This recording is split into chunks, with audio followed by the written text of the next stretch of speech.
Madame, Monsieur, bonsoir, bienvenue au 20h30. Voici les titres du journal ce soir.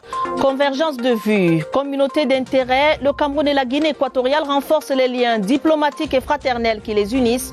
Obiangé Mambazogo, le chef de l'État guinéen, a accordé une audience à Ferdinand Ngongo, ministre d'État SGPR. Le berger du diocèse d'Ezeka tient fermement sa houlette. François Achille Eyabi est désormais en poste. L'ordination épiscopale s'est déroulée ce vendredi.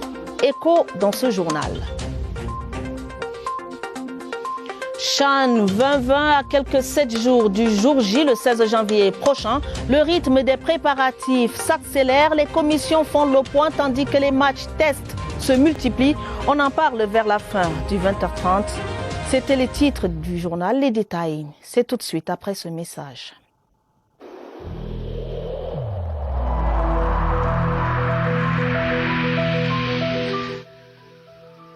J'ai personnellement constaté que la plupart de nos concitoyens ne respectent plus les mesures de protection édictées par le gouvernement.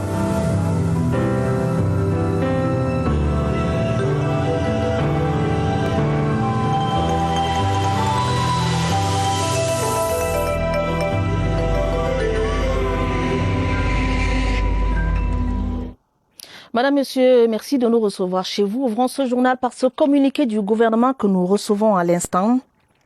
Le gouvernement de la République porte à la connaissance de l'opinion nationale et internationale que 2 attentats terroristes ont été perpétrés ce jour, 8 janvier 2021, par les terroristes de Boko Haram dans la région de l'extrême nord d'une part et par des bandes armées sécessionnistes dans la région de l'ouest d'autre part.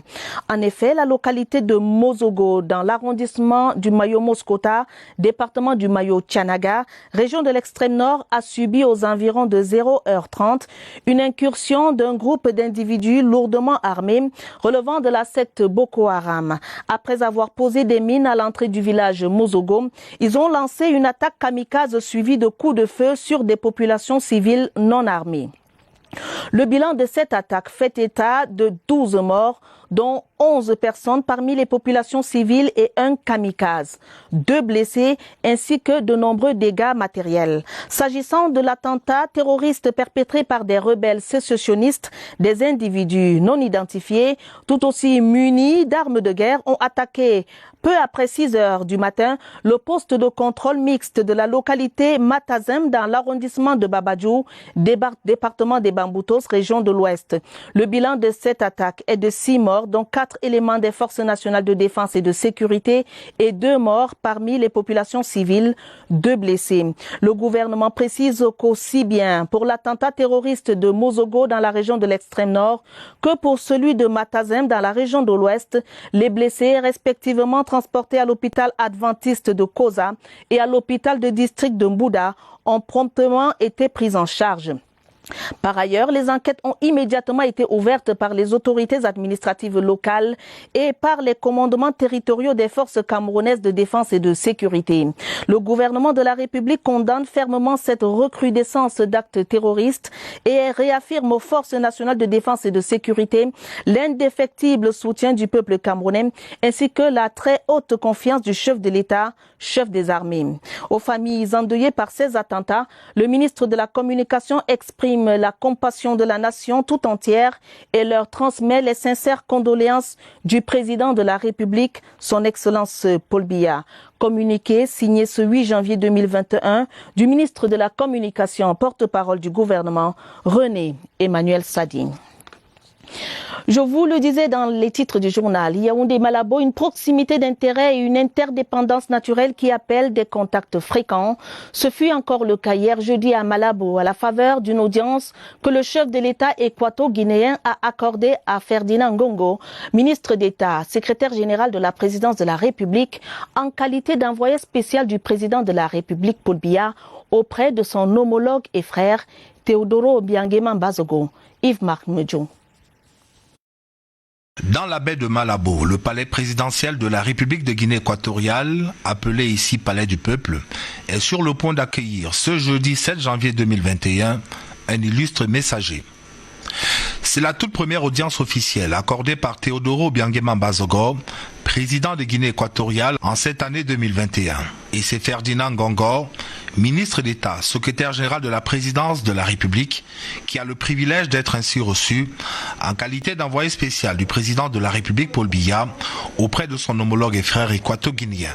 À cette audience qui se déroule dans une atmosphère de grande cordialité, le président équato-guinéen est assisté de Balthazar Ngonga Edjo, ministre d'État de Guinée équatoriale en charge de l'intégration régionale, lui-même reçu au Palais de l'Unité par le président Biya le 22 décembre dernier, pendant qu'au côté camerounais, son Excellence Jean-Claude Désiré Owono Mengele, le tout nouvel ambassadeur extraordinaire et plénipotentiaire du Cameroun, en poste à Malabo depuis le 19 novembre 2020, date de présentation de ses lettres de créance, se trouve aux côtés de l'émissaire du président Biya.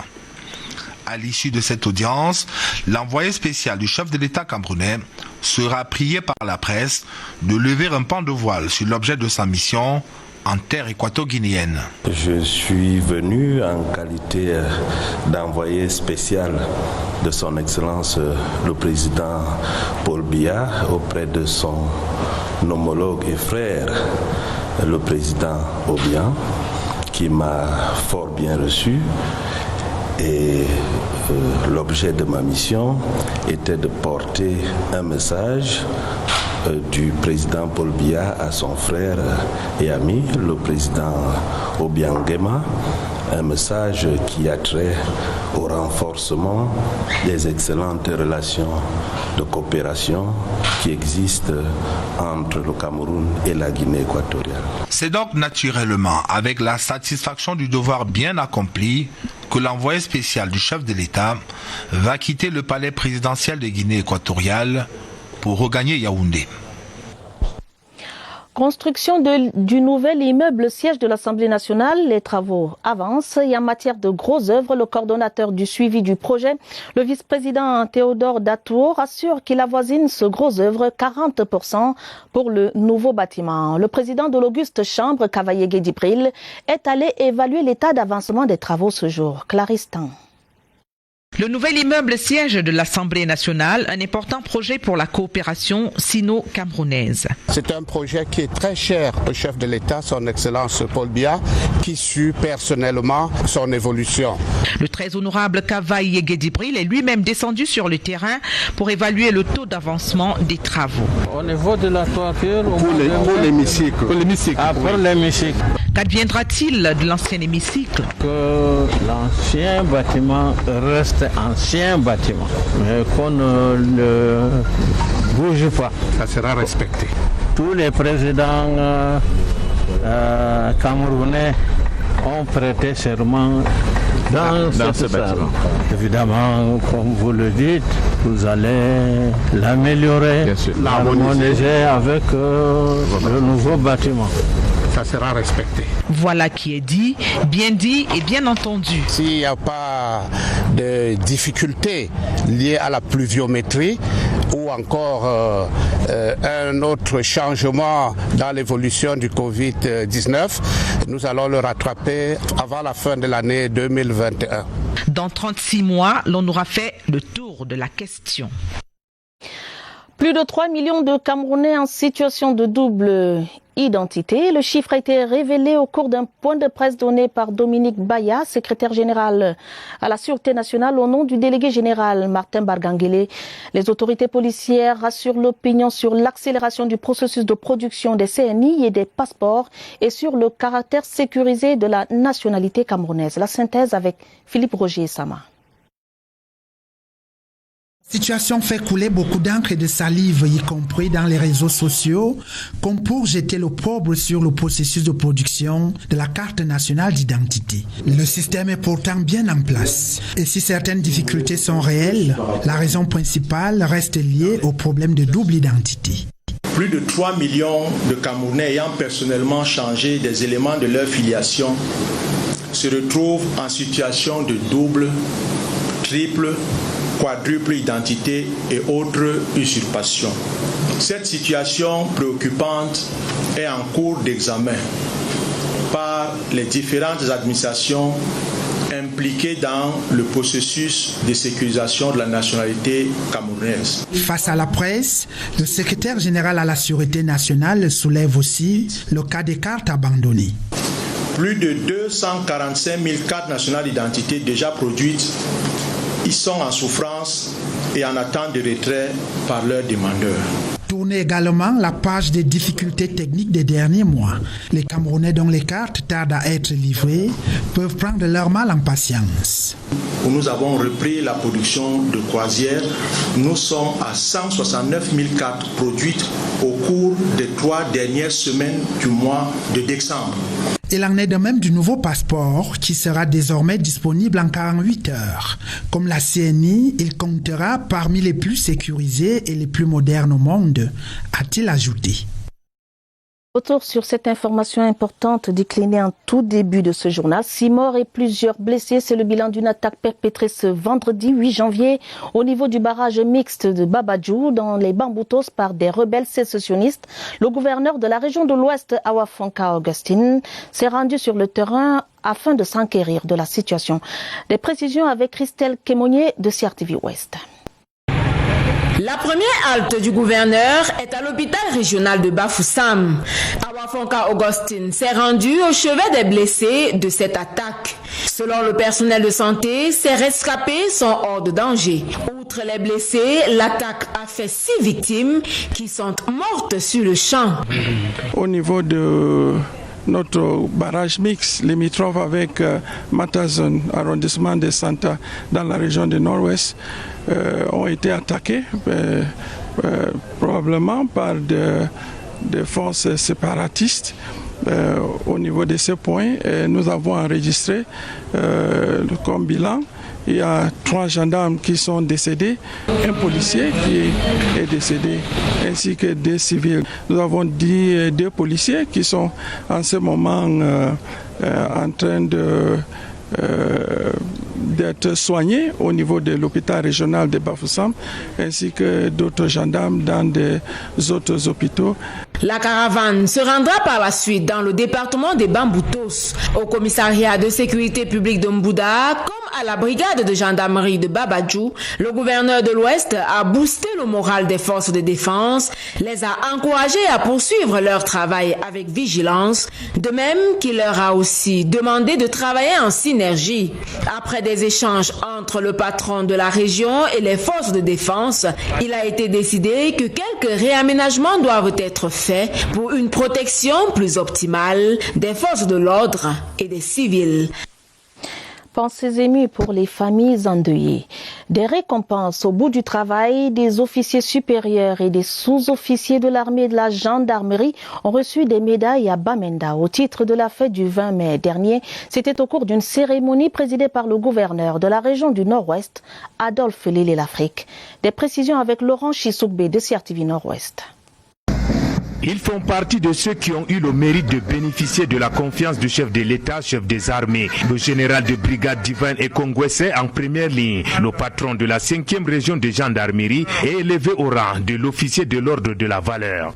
Le chef des armées qui m'a décerné ce titre honorifique m'a mis de baume au cœur pour que je sache au moins je mérite, n'est-ce pas, ces reconnaissances. 3 colonels ont reçu la distinction de chevalier de l'ordre de la valeur. Charles-Alain Matian, lui on embellé et Hilaire Tangana. Le tableau est complété par 9 sous-officiers supérieurs décorés au rang de chevalier de l'ordre du mérite camerounais, du mérite sportif et la médaille de force publique. Je suis heureux d'arborer ces décorations qui, je le pense, sont l'expression de la reconnaissance de la hiérarchie du haut commandement face au travail que nous abattons sur le terrain chaque jour. En procédant à la remise de ces différentes distinctions, le gouverneur Adolphe Lélé-L'Afrique les a exhortés à plus d'abnégation au travail pour le retour total à la stabilité dans le Nord-Ouest.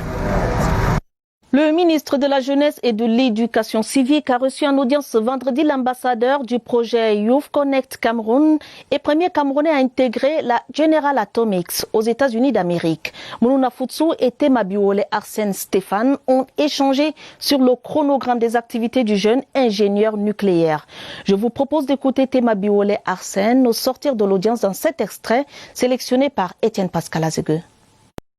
Il est important pour les élèves des classes de terminale, par exemple, d'affronter cette année scolaire avec une perspective, si je peux apporter différente des matières scientifiques et de la physique, leur permettre d'être plus convaincus et d'être conscients des débouchés et des possibilités pour réaliser leurs rêves. Surtout, j'aimerais susciter le rêve, j'aimerais briser les différentes barrières qui sont des barrières psychologiques, les différentes barrières psychologiques que ces jeunes ont dans les métiers qui concernent la physique. J'aimerais me baser sur mon expérience personnelle pour leur montrer qu'il y a des possibilités pour celui qui croit, pour celui qui travaille et pour celui qui continue de s'agripper à son rêve. C'était la deuxième une du journal. Monseigneur François Achille Yabi est officiellement le 3e évêque du diocèse des Eka. La consécration était présidée cette journée de vendredi par l'archevêque métropolitain de Douala en présence du nonce apostolique au Cameroun. Le président de la République était représenté à la messe pontificale par Paula Tanganji, le ministre de l'administration territoriale. Daniel Menanga, envoyé spécial à Izeka.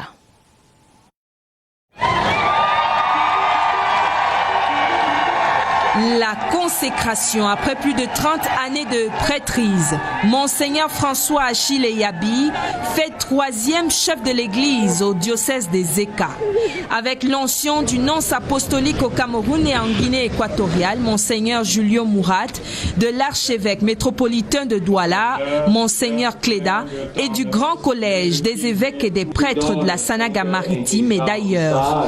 Afin que la marque de l'Esprit Saint guide le nouvel évêque sur les traces de son illustre prédécesseur, Monseigneur Dieudonné Bokmis, d'heureuse mémoire.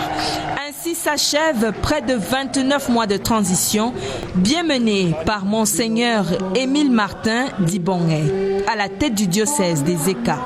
Nous avons besoin de ces rebelles intelligents et respectueux toujours de la hiérarchie, rivalisant pour accueillir au mieux l'évêque en cette tournée. Monseigneur Yabi s'engage à poursuivre sa nouvelle mission dans la vérité, l'amour et l'écoute pour le bien des près de 200 000 fidèles catholiques de la contrée. Pour que la grâce divine reste avec le nouvel élu, gratitude infinie au souverain pontife et engagement ferme à être la jonction entre l'église confiée et l'église universelle. Parce que le petit-fils de catéchiste représente pour les siens la moisson de l'espoir, espoir pour la paix. Il y a un autre message que tout le monde n'a pas entendu. C'est celui du non-renoncement à notre passé.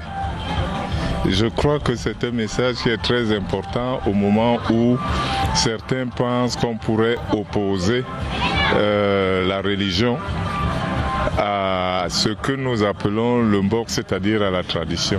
Témoignage éloquent à travers cette grande assemblée à la place des fêtes des Eka. Élite, gardien de la tradition, membre du gouvernement, famille, aux côtés du représentant du chef de l'État, le ministre Paula Tanganji, porteur du message de reconnaissance de l'Église catholique. Un mort et 15 hectares de culture 2000 de contre-saison détruites, c'est le bilan du conflit homme-éléphant survenu le 2 janvier dernier dans le département du Mayo-Kani, région de l'extrême nord. La présence des pachydermes ces derniers jours dans cette partie du pays donne des insomnies aux populations rurales et inquiète les autorités locales. Abdoulaziz Amadou, DCR TV Extrême Nord. Une vaste étendue de 1000 S-35 ravagée par des centaines d'éléphants en une demi-journée. C'est ici à Goudoum, village situé dans l'arrondissement de Moulvoudaï, département du Mayo-Kani, qu'un enfant de 13 ans a trouvé la mort le 2 janvier dernier alors qu'il tentait de refouler les éléphants aux côtés de ses parents et des villageois, aujourd'hui tous dans le désarroi. Le troupeau des éléphants ont abattu mon champ de caral, presque 1 hectare. Donc ce n'est que le caral que j'avais. À l'origine de ce conflit, expliquent les spécialistes, la raréfaction des ressources vitales et l'occupation des couloirs de migration des pachydermes par les populations rurales. Ces éléphants qui sont à réserve de Kalfou, il y a 50 ans, étaient arrivés dans cette réserve et repartaient. Mais aujourd'hui, ils se sont sédentarisés. Et avec l'explosion démographique, nous assistons à ce type de conflit tous les ans. Selon les responsables régionaux des forêts et de la faune, la situation est critique. La population doit faire preuve de vigilance et être à l'écoute des autorités locales. La haute hiérarchie est en train de voir comment matérialiser les corridors de migration de ces pachydermes. Et après, on va procéder au déguerpissement des populations. Le conflit homme-faune dans l'extrême nord du Cameroun figure parmi les premières causes de l'insécurité alimentaire. Depuis 2016, l'attaque des pachydermes a entraîné par exemple la destruction de plus de 1044 cultures de sorgho de contre-saison et 36 habitations. 4 décès ont été officiellement enregistrés et 48 blessés dans le seul département du Mayokani. De tous les instants.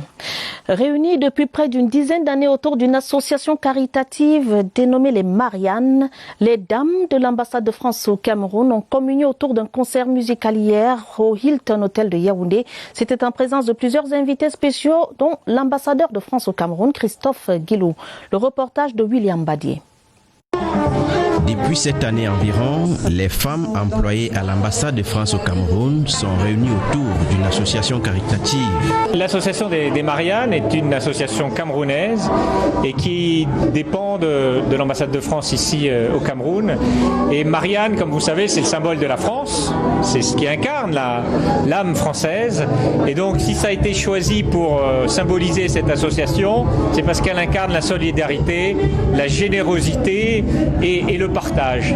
L'association œuvre dans plusieurs programmes sociaux, intégrant des valeurs telles que la solidarité, l'aide aux orphelins et aux populations les plus défavorisées. Malgré la pandémie Covid-19, l'association a mené tant bien que mal plusieurs activités. Ce qu'on a fait, au lieu d'aller vers les enfants ou de les faire sortir de leur orphelinat, on a plutôt envoyé des gens leur porter des paquets. L'association Les Mariannes et l'ambassade de France au Cameroun poursuivent des objectifs communs centrés autour de l'amélioration des conditions de vie des populations camerounaises.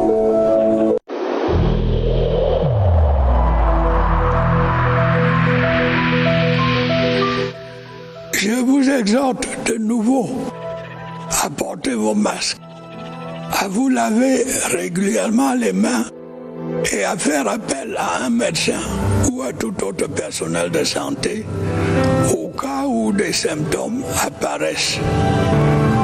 C'est le seul moyen de préserver les vies et de freiner la propagation du virus.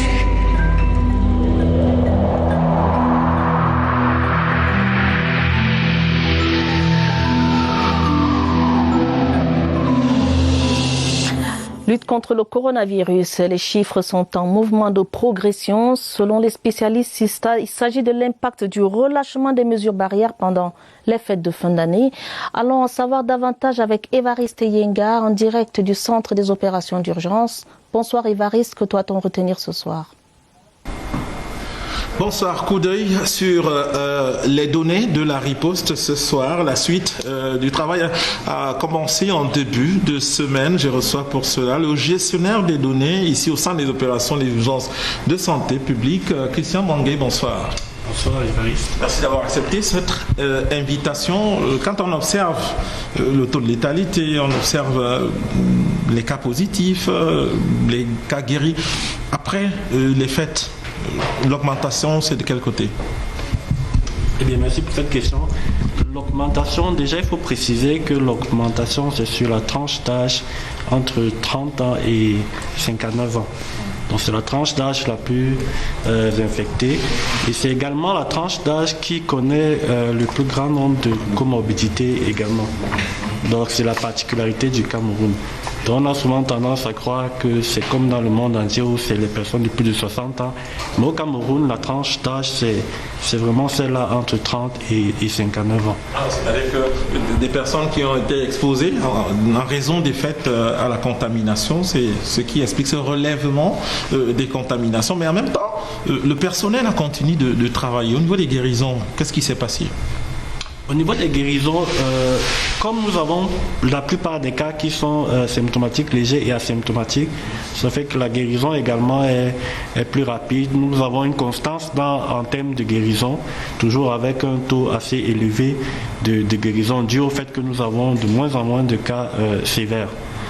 Merci à vous, Christian Mwangé. On va continuer de s'intéresser au mouvement qu'il y a eu au niveau des données de cette riposte contre le coronavirus. À partir du week-end prochain, on va rentrer dans les régions pour voir de manière spécifique ce qui s'est passé là-bas au lendemain des fêtes. À vous le plateau.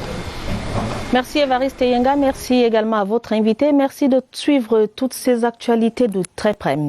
À Bangoua, dans la région de l'Ouest, on parle rentrée culturelle. Le lancement des activités de cette rentrée a eu lieu à la Cour royale en présence des notabilités coutumières et en partenariat avec la Cameroun House, une organisation qui promeut la culture camerounaise.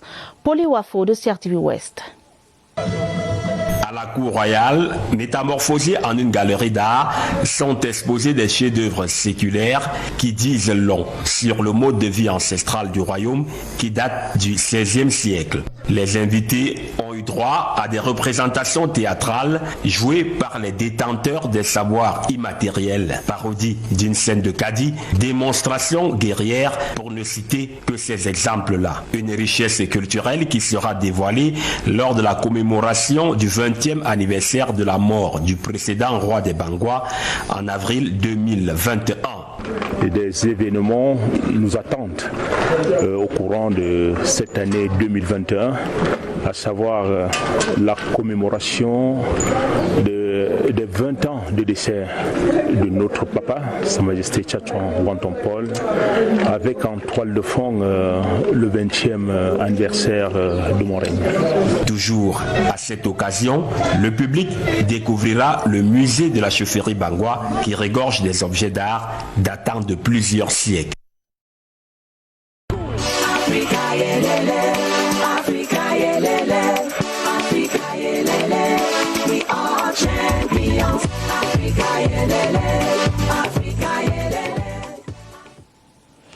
Championnat d'Afrique des Nations, tout est fin prêt. Les différentes commissions à pied d'œuvre ont rendu leurs conclusions. Ce vendredi à Yaoundé, le COCAN, comité local d'organisation de la compétition, était réuni en session extraordinaire. Le compte rendu d'Évariste Yenga.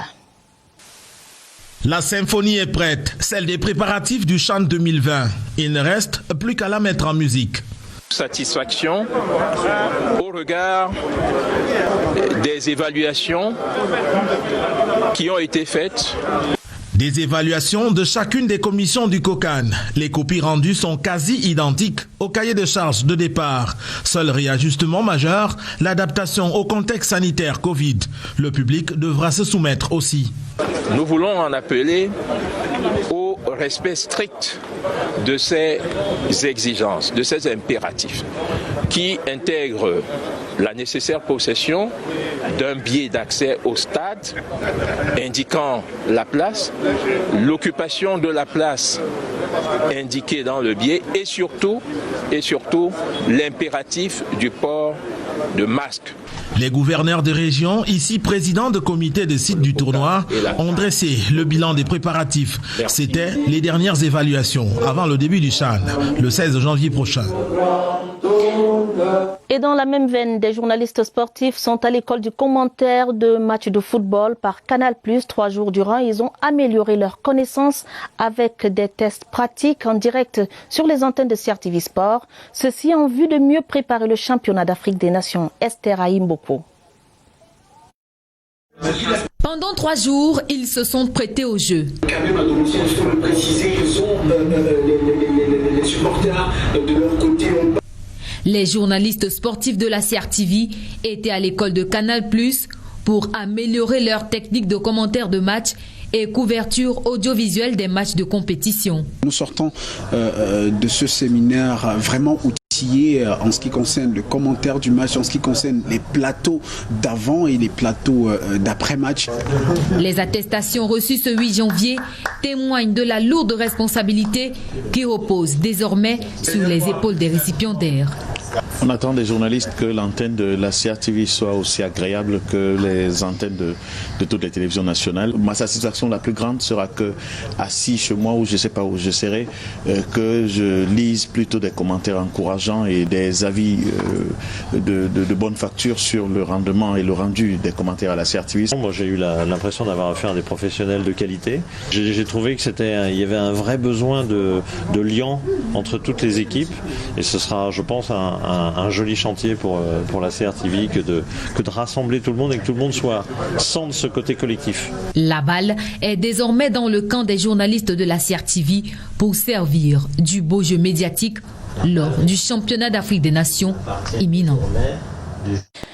Avant de refermer ce journal, ce communiqué du gouvernement, le gouvernement de la République porte à la connaissance de l'opinion nationale et internationale que 2 attentats terroristes ont été perpétrés ce jour, 8 janvier 2021, par les terroristes de Boko Haram dans la région de l'extrême nord d'une part et par des bandes armées sécessionnistes dans la région de l'ouest d'autre part.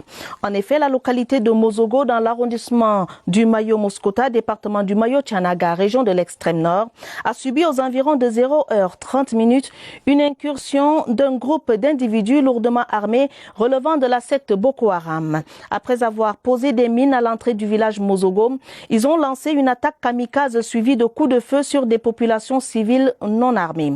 Le bilan de cette attaque fait état de 12 morts, dont 11 personnes parmi les populations civiles et un kamikaze, 2 blessés ainsi que de nombreux dégâts matériels. S'agissant de l'attentat terroriste perpétré par des rebelles sécessionnistes, des individus non identifiés, tout aussi munis d'armes de guerre, ont attaqué peu après 6 heures du matin le poste de contrôle mixte de la localité de Matazem dans l'arrondissement de Babadjou, département des Bamboutos, région de l'Ouest. Le bilan de cette attaque est de 6 morts, dont 4 éléments des forces nationales de défense et de sécurité et 2 morts parmi les populations civiles, 2 blessés.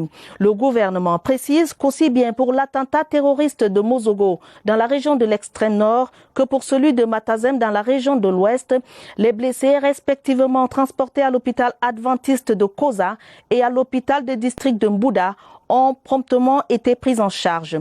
Par ailleurs, les enquêtes ont immédiatement été ouvertes par les autorités administratives locales et par les commandements territoriaux des forces camerounaises de défense et de sécurité. Le gouvernement de la République condamne fermement cette recrudescence d'actes terroristes et réaffirme aux forces nationales de défense et de sécurité l'indéfectible soutien du peuple camerounais ainsi que la très haute confiance du chef de l'État, chef des armées.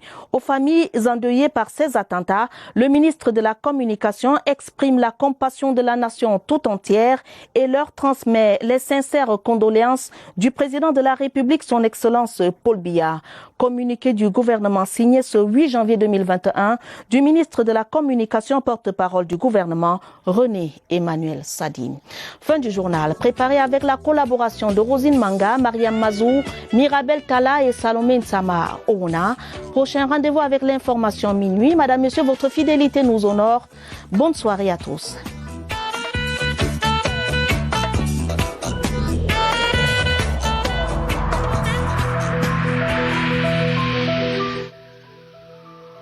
Malgré nos efforts, le Covid-19 a endeuillé de nombreuses familles et provoqué de graves difficultés dans le fonctionnement de notre économie et de notre société.